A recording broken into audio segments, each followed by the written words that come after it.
श्रीराम. साधक हो, सध्या आपण श्री ब्रह्मचैतन्य गोंदवलेकर महाराज यांचे थोर शिष्य परमपूज्य श्री ब्रह्मानंद महाराज बेलधडीकर यांच्या चरित्राचा आस्वाद घेत आहोत. तसेच रविवारी श्री महाराजांच्या काही भक्तांचे अनुभव ऐकणार आहोत. परमपूज्य श्री ब्रह्मानंद महाराज बेलधडीकर यांच्या चरित्राचे लेखक गुरुभक्त भास्कर अनंत लिमये सांगतात. श्री लिमये पंचामध्ये सामावले जाताच त्यांनी सर्व पंचाची महिन्यातून एकदा बैठक घ्यावी. त्यात गेल्या महिन्यात काय काम झाले याचा आढावा घेऊन पुढील महिन्याच्या कामाची रूपरेखा आखण्यात यावी.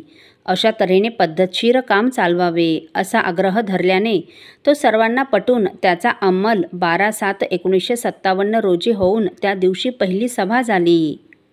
पुढे अशा पद्धतशीर सभा झाल्या, पण एकंदरीत असे दिसून आले की श्री सहस्त्रबुद्धे व श्री पटवर्धन यांच्यामध्ये विचारविनिमयाने मतभेद मिटून मतैक्य न होता मतभेद वाढू लागले, विकोपास जाऊ लागले.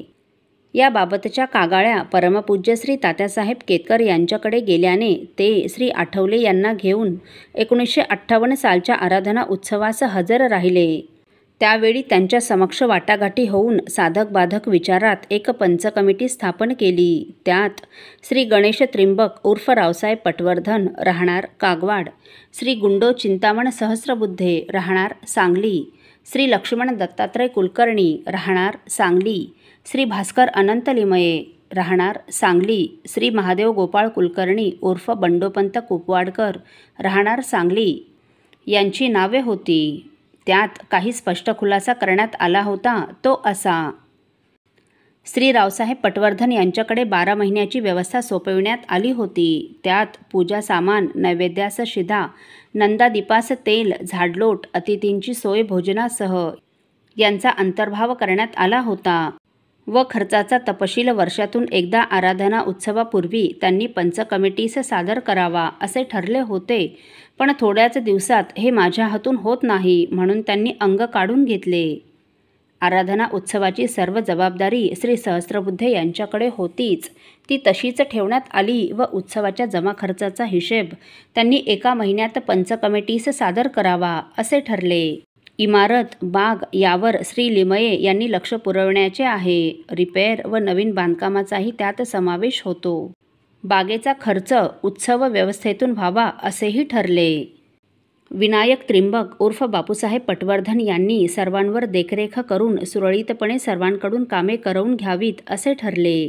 2 ऑक्टोबर 1959च्या सभेत श्री रावसाहेबांनी आपला राजीनामा स्वीकारण्याची विनंती केली, पण ती मानण्यात आली नाही. श्री अण्णासाहेब गाडगीळ यांना पंचात घेण्यासंबंधी वाटाघाटी झाल्या, पण प्रत्यक्ष काही घडले नाही. यानंतर श्री लिमये परगावी नोकरीस गेल्याने सभा घेण्याचा पायंडा मोडला, तो अद्याप सुरू झालेला नाही. याच वेळी परमपूज्य श्री तात्यासाहेब केतकर यांनी श्री ब्रह्मानंद बुवांच्या समाधीस्थानी मारुतीची स्थापना व्हावयास पाहिजे असे सुचविले होते. ते काम मनावर घेऊन पार पाडले. त्या कामी सुमारे 2000 रुपये खर्च आला. त्यापैकी देणगी रूपाने 1600 पर्यंत रुपये जमले व भरतीस लागणारे 400 रुपये त्यांनी स्वखुशीने पदरचे घातले. काम पूर्ण होताच परमपूज्य श्री तात्यासाहेब केतकर यांना कळविण्यात आले. त्यांनी पूर्ण समाधान व्यक्त केले व लगेच काही महिन्यात त्यांनी इहलोकीची यात्रा संपविली. परमपूज्य श्री तात्यासाहेबांच्या सूचनेप्रमाणे त्यांच्या हयातीतच त्याचा अंमल झाल्याने सर्वांना समाधानही लाभले. परमपूज्य श्री तात्यासाहेब हयात असेपर्यंत घटकोघटकी त्यांच्या मार्गदर्शनाचा लाभ सर्वांना मिळत असे. चालू साल श्री ब्रह्मानंद गुरूंच्या समाधीचे सुवर्णमहोत्सवी साल होते. पवमान स्वाहाकार व रुद्र स्वाहाकार करण्याचे ठरले होते. सुवर्ण महोत्सवास भक्तांची रीघ लागणार हे दिसतच होते. खर्च अफाट होणार याची जाणीवही होती. खर्चाची रक्कम जमविण्यासाठी तीर्थस्वरूप गुंडोपंत सहस्त्रबुद्धे यांनी जीवापाड मेहनत घेतली. त्यांनी पुणे, मुंबई, बेळगाव, कोल्हापूर, कर्नाटक अशा वाऱ्या केल्या. पुण्या मुंबईस चांगली साथ मिळाली. बेळगाव, कोल्हापूरला थोडी मदत झाली. कर्नाटकाची वारी मात्र फुकट गेली. उत्सवातही देणगी बरी मिळाली म्हणून तर जिकीर न होता खर्च वेच भागला व काही रक्कम शिल्लक राहिली. चालू साली 8000 रुपये जमा झाले व इमारत खर्च व उत्सव खर्च मिळून 6400 रुपये खर्च आला.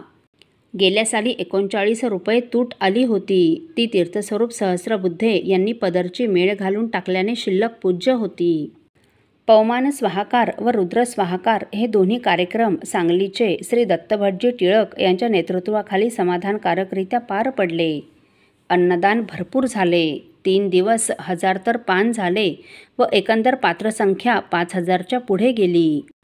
चालू सालचा विशेष म्हणजे सुवर्ण महोत्सव साली प्रसिद्ध करण्याच्या इराद्याने तीर्थस्वरूप भास्कर अनंत लिमये यांनी 2 वर्षे खपवून माहिती जमवून श्री ब्रह्मानंद गुरूंचे चरित्र लिहिले व तो सांगलीच्या चिंतामणी छापखान्यातून छापूनही घेतले. त्या कामी देखील बराच खर्च आला.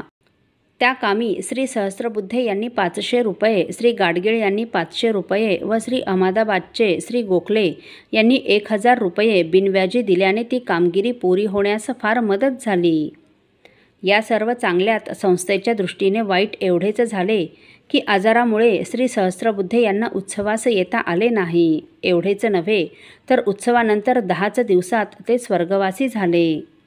यापुढे उत्सवास चिरस्थायित्व येण्यासाठी कायम निधी जमविण्याची योजना पंचाच्या विचाराधीन आहे. त्या निधीच्या व्याजातून सर्व काही व्यवस्थित चालावे अशी इच्छा आहे. ती इच्छा पूर्ण करण्यास श्री ब्रह्मानंद गुरु समर्थ आहेतच. आमचा सर्व भार श्री गुरूंवरच आहे व त्यांच्या कृपेशिवाय आमच्या हातून काहीच होणार नाही याची आम्हा पंचास पूर्ण जाणीव आहे. कैलासवासी सहस्रबुद्धे यांच्या जागी कोणीतरी नवा पंच लवकरच घेतला जाईल. त्यांची सरपंचाची जागा सर्वानुमते भरून काढण्यात येईल. त्यांचे कार्य जसे ठळकपणे नजरेत भरते त्याच प्रकारची कामगिरी त्यांच्या पश्चात दुप्पट उत्साहाने व्हावी व श्री गुरूंनी आपल्या कृपाकटाक्षाच्या पाठबळावर सर्वांना हिंमत द्यावी व त्यांच्याकडून कामगिरी करवून घ्यावी अशी श्री गुरूंच्या चरणी प्रार्थना करून हा इतिहास संपवितो. श्रीराम समर्थ. साधक हो, उद्यापासून आपण परमपूज्य श्री केशवराव बेलसरे तथा बाबा बेलसरे यांना श्री महाराजांनी कसे मार्गदर्शन केले व साधन कसे करून घेतले याविषयीच्या परमपूज्य श्री बापूसाहेब मराठे यांनी सांगितलेल्या आठवणी ऐकणार आहोत. श्रीराम समर्थ. आपल्यातील कोणा श्रींच्या भक्तांना श्रींचे काही अनुभव आले असतील तर कृपया आपण मला ते 9422843253 अथवा सुनीलदादांच्या 9892608401 या व्हॉट्सअप नंबरवर कळवावेत अशी नम्र विनंती. श्रीराम समर्थ.